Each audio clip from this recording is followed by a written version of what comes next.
ഒരു വിദൂര ഗ്രാമത്തിൽ 80 വയസ്സ് തികഞ്ഞ ഒരു വൃദ്ധൻ ഒരു ദിനചര്യയിൽ ഏർപ്പെട്ടു. അതായത് എല്ലാ ദിവസവും രാവിലെ അദ്ദേഹം ഗ്രാമത്തിന് പുറത്ത് ഒരു ചെറിയ നടത്തം നടത്തി വീട്ടിലേക്ക് മടങ്ങും. അടുത്തിടെ അയൽ വീട്ടിലേക്ക് താമസം മാറിയ ഒരു ചെറുപ്പക്കാരനായ ബിന്നി ഈ രീതി ശ്രദ്ധിക്കുകയും വൃദ്ധൻ്റെ ഉദ്ദേശത്തെക്കുറിച്ച് ചിന്തിക്കുകയും ചെയ്തു. ഒരു ദിവസം ജിജ്ഞാസയാൽ പ്രേരിതനായി ബിന്നി വിവേകപൂർവ്വം വൃദ്ധനെ പിന്തുടരാൻ തീരുമാനിച്ചു. ഒരു ചെറിയ മാവിൻ തൈയുടെ അടുത്ത് നിൽക്കുന്ന ആ മനുഷ്യനെ അയാൾ കണ്ടു. അടുത്തുള്ള കുളത്തിൽ നിന്ന് വെള്ളം കോരി ചെടിക്ക് ശ്രദ്ധയോടെ ഒഴിക്കുന്നു.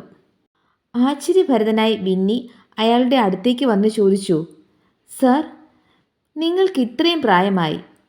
ഈ മരം വെറും ഒരു തൈയാണ്. നിങ്ങൾക്കൊരിക്കലും ഇതിൻ്റെ പഴങ്ങൾ ആസ്വദിക്കാൻ കഴിയില്ല. എന്തിനാണ് ഇത്ര ശ്രദ്ധയോടെ ഇതിനെ പരിപാലിക്കുന്നത്?" വൃദ്ധൻ ചിരിച്ചുകൊണ്ട് മറുപടി പറഞ്ഞു, "ഈ മരം ഫലം കായ്ക്കുന്നത് കാണാൻ ഞാൻ ജീവിച്ചിരിക്കില്ല. പക്ഷേ വരും തലമുറകൾക്കായി ഞാൻ അതിനെ നടുകയും പരിപാലിക്കുകയും ചെയ്യുന്നു.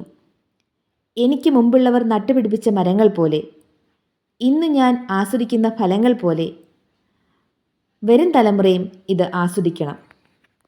യഥാർത്ഥ ഔദാര്യം എന്നത് നമുക്കൊരിക്കലും കാണാൻ കഴിയാത്ത ഭാവിയിലേക്ക് വിത്തുകൾ പാകുന്നതാണ്. ദയാപ്രവൃത്തികളും ദീർഘവീക്ഷണവും നമുക്ക് മാത്രമല്ല വരും തലമുറകൾക്കും പ്രയോജനം ചെയ്യും.